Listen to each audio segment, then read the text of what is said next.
तो दोस्तों, आप सभी का स्वागत है हमारे YouTube चैनल युवा विद्यार्थी संघ नंबर 1 पर। हम लोग पढ़ने वाले हैं आज के इस वीडियो में कक्षा 6 का कृषि विज्ञान यूपी बोर्ड का इकाई 7।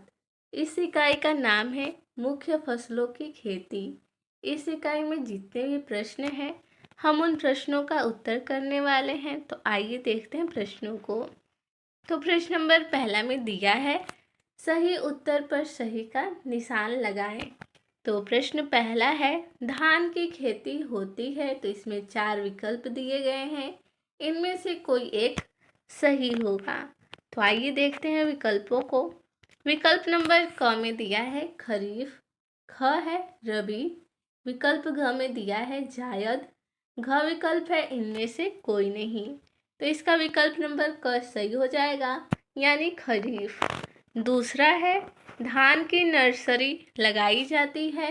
विकल्प क में दिया है मई के अंतिम सप्ताह में, विकल्प ख है जून के अंतिम सप्ताह में, विकल्प नंबर ग में दिया है जुलाई के प्रथम सप्ताह में, विकल्प घ है इनमें से कोई नहीं। तो इस प्रश्न का विकल्प नंबर क सही हो जाएगा, यानी मई के अंतिम सप्ताह में धान की नर्सरी लगाई जाती है। अगला है तीसरा, सुगंधित धान की प्रजाति है। तो विकल्प क है टाथरी, विकल्प ख में दिया है बासमती 370, विकल्प ग है पूसा बासमती फर्स्ट और विकल्प नंबर घ में दिया है उपयुक्त सभी। तो इसका विकल्प नंबर घ सही हो जाएगा। प्रश्न चौथा है, मक्का की खेती के लिए उपयुक्त भूमि होती है। तो विकल्प क है दोमट, विकल्प ख है चिकनी मिट्टी, विकल्प ग में दिया है भावर मिट्टी, विकल्प घ है इनमें से कोई नहीं। तो इसका विकल्प नंबर क सही हो जाएगा, दोमट। अगला है 5 नंबर प्रश्न, शंकुल मक्का की प्रजाति है।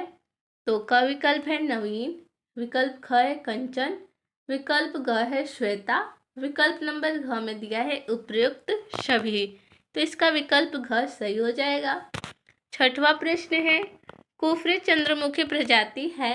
विकल्प क है मक्का, विकल्प ख है आलू, विकल्प ग है मूंग और विकल्प नंबर घ है अरहर। तो इसका विकल्प नंबर ख सही हो जाएगा, आलू। 7वां प्रश्न है, आलू की फसल तैयार होती है तो कितने दिनों में। तो विकल्प नंबर क है 120 से 125 दिन में, विकल्प ख है 230 से 235 दिन में, विकल्प नंबर ग में दिया है 215 से 220 दिन में, विकल्प घ है उपयुक्त सभी। तो इसका विकल्प नंबर क सही हो जाएगा, यानी आलू की फसल को 120 से 125 दिन में तैयार किया जाता है।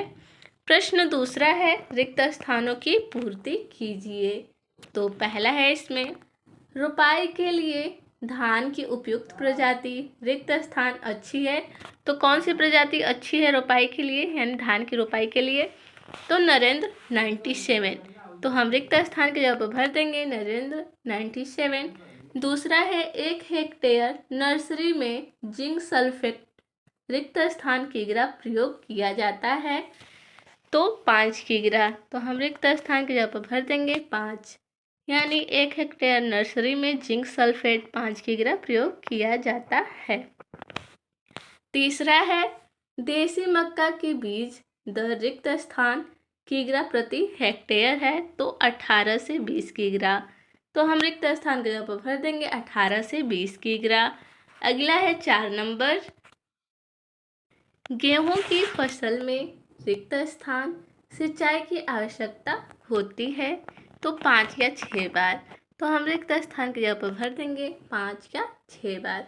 5वां है, अरहर की बुआई रिक्त स्थान गहराई पर की जाती है। तो 4 से 5 सेमी गहराई पर की जाती है। अगला प्रश्न है प्रश्न नंबर 3। प्रश्न नंबर 3 में दिया है, निम्नलिखित कथनों में सही कथन के सामने सही तथा गलत के सामने गलत का निशान लगाइए।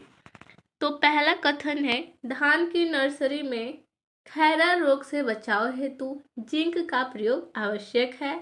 तो ये कथन सही है, तो हम इसके सामने सही का निशान लगा देंगे। दूसरा है, देसी मक्का का बीज दर संकुल मक्का से कम होता है। तो ये कथन भी सही है, तो हम इसके सामने सही का निशान लगा देंगे। तीसरा है, संकर एवं संकुल मक्का के लिए 80 किग्रा नाइट्रोजन का प्रयोग किया जाता है। तो ये कथन गलत है, तो हम इसके सामने गलत का निशान लगा देंगे। चौथा है, अलंकार उड़द की प्रजाति है। तो ये भी गलत कथन है, तो हम इसके सामने गलत का निशान लगा देंगे। पांचवा है, उड़द की फसल में राइजोबियम कल्चर का प्रयोग करना चाहिए। तो ये कथन सही है, तो हम इसके सामने सही का निशान लगा देंगे। प्रश्न नंबर चौथा देखेंगे, तो प्रश्न नंबर 4 में दिया है, स्तंभ क को स्तंभ ख से सुमेल कीजिए, यानी मिलान करना है। तो आइए देखते हैं इसका उत्तर। पहला है, नर्सरी में कीड़े से बचाव हेतु, तो इसका हम मिलान कर देंगे कीटनाशी का प्रयोग। अगला है दूसरा नंबर, नर्सरी में बीमारी से बचाव हेतु, तो इसका हम मिलान कर देंगे कवकनाशी का प्रयोग। तीसरा है, खरपतवार नियंत्रण हेतु, तो इसका हम मिलान कर देंगे पेंडामेथिलीन। चौथा है, खैरा रोग हेतु, तो इसका हम मिलान कर देंगे जिंक सल्फेट से। पांचवा है, टिड्डा, तो इसका हम मिलान कर देंगे कीट से। छठवा है, झुलसा, तो हम इसका मिलान कर देंगे, यहाँ पर है नीचे, बीमारी से। झुलसा का हम मिलान कर देंगे बीमारी से। और सातवां है, गंगा 11, तो हम इसका मिलान कर देंगे प्रजाति से। आठवां है, एट्राजिन, तो हम इसका मिलान कर देंगे खरपतवार नाशक दवा। नौवां है, गेहूं, तो हम इसका मिलान कर देंगे विशाली, यानी वैशाली से मिलान कर देंगे। 10वां है, गेहूंसा, तो हम इसका मिलान कर देंगे खरपतवार से। 11 नंबर में है कीट या रस्ट, तो हम इसका मिलान कर देंगे बीमारी से। अगला प्रश्न देखेंगे, प्रश्न नंबर 5वां। तो प्रश्न नंबर 5वां में दिया है, एक वाक्य या शब्द में उत्तर दें, यानी हमें प्रश्नों का उत्तर एक वाक्य में या एक शब्द में देना है। तो प्रश्न नंबर पहला है, सिंचित दशा में धान की फसल में नाइट्रोजन की मात्रा बताइए। तो इसका उत्तर हो जाएगा 120 किग्रा। दूसरा प्रश्न है, सुगंधित धान की 2 प्रजातियों के नाम लिखिए। तो उत्तर हो जाएगा टाथरी बासमती 370। अगला प्रश्न है प्रश्न नंबर 3, धान की रोपाई के समय नाइट्रोजन की कितनी मात्रा प्रयोग करनी चाहिए। तो इस प्रश्न का उत्तर हो जाएगा 60 किग्रा प्रति हेक्टेयर। प्रश्न चौथा है, धान की उन्नतशील फसल के लिए फास्फोरस की मात्रा बताइए। तो इस प्रश्न का उत्तर है 60 किग्रा प्रति हेक्टेयर। अगला प्रश्न है प्रश्न नंबर 5, महीन धान की नर्सरी के लिए बीज की प्रति हेक्टेयर मात्रा बताइए। तो इसका उत्तर है 30 किग्रा। छठवां प्रश्न है, 1 हेक्टेयर धान की नर्सरी से कितने हेक्टेयर क्षेत्रफल की रोपाई की जाती है। तो 15 हेक्टेयर। तो इसका उत्तर हो जाएगा 15 हेक्टेयर। प्रश्न 7वां है, नर्सरी में खैरा रोग से नियंत्रण हेतु या नियंत्रण के लिए कितनी जिंक सल्फेट प्रति हेक्टेयर प्रयोग की जाती है। तो 5 किग्रा। तो इसका उत्तर हो जाएगा 5 किग्रा। 8वां प्रश्न है, धान की रोपाई के समय एक स्थान पर कितने पौधे लगाए जाते हैं। तो 2 से 3 पौधे। प्रश्न नंबर 9 है, शंकर मक्का यानी शंकर मक्का की 2 प्रजातियों का नाम बताइए। तो इसका उत्तर हो जाएगा गंगा 2, गंगा 11।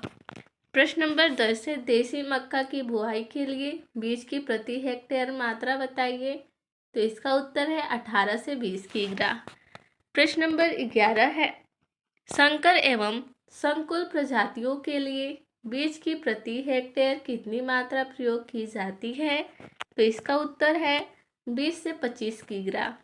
प्रश्न नंबर 12 है, मक्के की बुआई कितनी गहराई पर करते हैं। तो 5 सेमी। प्रश्न नंबर 13 में पूछा है, मक्के के खेती में यानी मक्के के खेत में दीमक के नियंत्रण हेतु यानी नियंत्रण के लिए किस कीटनाशक का प्रयोग किया जाता है। तो इस प्रश्न का उत्तर हो जाएगा 20 से 25 किग्रा रेत के साथ 2% मिथाइल पैराथियान यानी पैराथियान छिड़काव प्रति हेक्टेयर करना चाहिए। प्रश्न नंबर 14 में पूछा है, गेहूं की अच्छी उपज प्राप्त करने के लिए नाइट्रोजन की कितनी मात्रा प्रयोग करनी चाहिए? तो इसका उत्तर हो जाएगा 120 किग्रा प्रति हेक्टेयर। प्रश्न नंबर 15 में पूछा है, गेहूं की फसल के लिए नाइट्रोजन फास्फोरस एवं पोटास की मात्रा प्रति हेक्टेयर बताइए। तो इसका उत्तर हो जाएगा 120 किग्रा नाइट्रोजन, 60 किग्रा फास्फोरस, 40 किग्रा पोटास। अगला प्रश्न है प्रश्न नंबर 16। तो प्रश्न नंबर 16 में है, उड़द को बुआई से पूर्व किस रसायन से उपचारित करते हैं? तो इसका उत्तर हो जाएगा उड़द को बुआई से पूर्व यानी बुआई से पहले अच्छी पैदावार व सही बढ़ोतरी के लिए राइजोबियम जैसे रसायन से उपचारित करते हैं। प्रश्न नंबर 17 में पूछा है, मूंग की बुआई के लिए प्रति हेक्टेयर कितने किलोग्राम बीज की आवश्यकता होती है? तो इसका उत्तर हो जाएगा मूंग की बुआई के लिए प्रति हेक्टेयर 15 से 20 किग्रा बीज की आवश्यकता होती है। तो इस पाठ में यानी इस इकाई में इतने ही प्रश्न थे। मिलते हैं अगले वीडियो में। धन्यवाद।